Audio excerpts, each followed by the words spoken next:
how would you like to read a story about a normal, everyday Japanese high school student who is transported to a fantasy world, becomes overpowered, and grows a harem of beautiful girls? Not sold? What if I also told you he comes to be the very epitome of cool in appearance and edgy in philosophy, as defined by tween-aged boys? Yeah, so the story I'll be reviewing today kinda sounds unoriginal and cringy when you put it like that, but it definitely has some redeeming features, so stick around. Ladies and gentlemen, may I present Arifureta.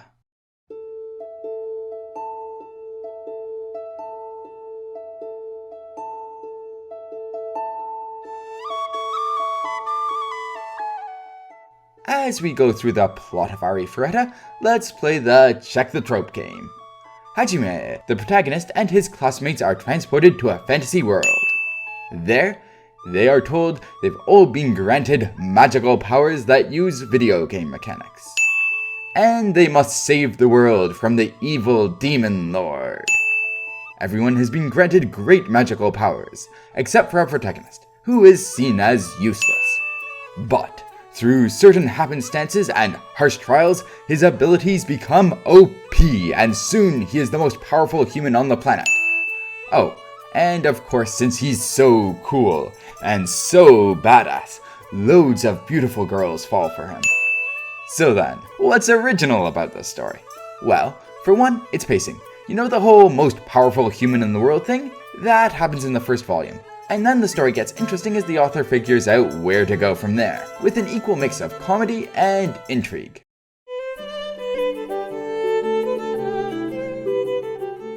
Our protagonist, Hajime, goes through 3 stages of evolution. In his first form, he's kind and pathetic. In the second, he's an aggressive, nihilistic asshole. And in his final form, he's selfish and pragmatic, toning down his asshole level just enough to be likable. Also, the series is more than willing to joke at his expense, putting him closer to Kazuma of Konosuba than Kirito of SAO, despite his OPness. Actually, the Konosuba comparison works pretty well for his harem too. Tio is darkness, Yu is Megumin, and Shia is Aqua. Just they're all more competent and want to get in the protagonist's pants. As for the rest of the cast, I'll quickly summarize. Hero, annoying but well-developed later. Bullies, poorly developed. Healer, cute and borderline yandere. And Samurai Girl, who should have been the main character.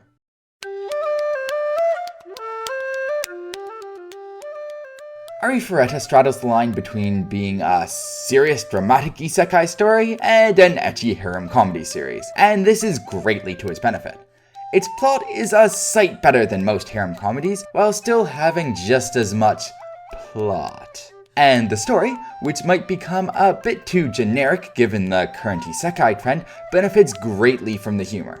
Much of the humor is derived from the self-awareness of the story. Hajime very much knows he's living every Chunibyo's wet dream, and occasionally gets called on it, such as one of the other characters notes he looks suspiciously like his favorite anime character.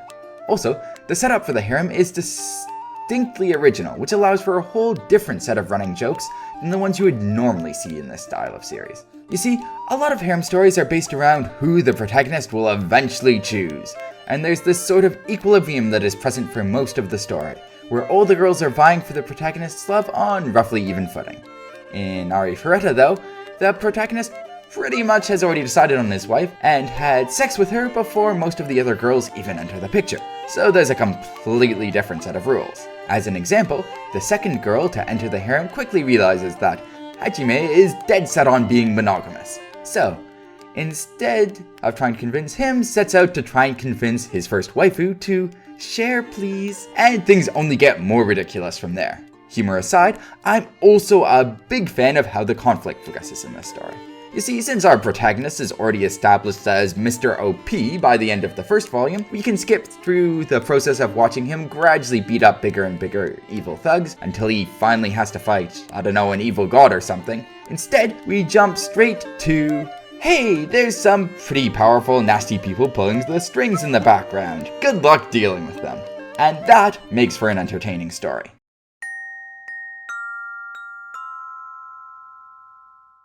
Well, aside from what I mentioned in the intro, I have a couple issues with this story. One is with how Hajime develops as a character. As opposed to having gradual development, every so often there's some major event that affects him, and produces an instant change to his character. Then, the author's like, look, the character's changed. Can you tell he's changed? Let me hammer you over the head with the change. Seriously, that's about how subtle it is. What makes it more frustrating is that we can see that the author can do a good job growing characters without the subtlety of a sledgehammer, as he does this for several of the side characters, like Hiro-kun. It's just not for the protagonist, the most important character in the story. The other main issue I have is with two of the running jokes, which I just found annoying. One is about guys having their balls crushed and being turned into gay muscled cross-dressers, which is equal parts painful to think about and painfully stupid. The other is Tio's masochism. The protagonist finds her, oh please hit me, oh please scorn me antics to be annoying, and I have to say I agree with him. I'm not against masochistic characters as a whole, but that aspect of Tio's character just isn't well written.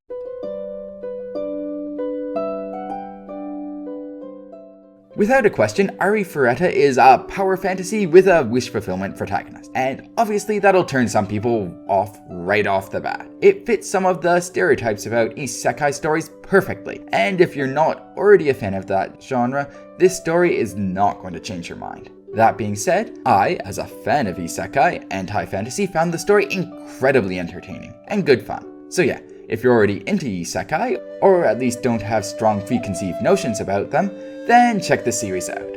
Otherwise, feel free to skip it. As for alternate reading recommendations, if you've already read Arifureta, Shield Hero is quite similar to the serious parts of it, and Konosuba to the humorous parts of it. Also, they're both brilliant. Anyways, thank you for listening. I hope you enjoyed the review. Cheers!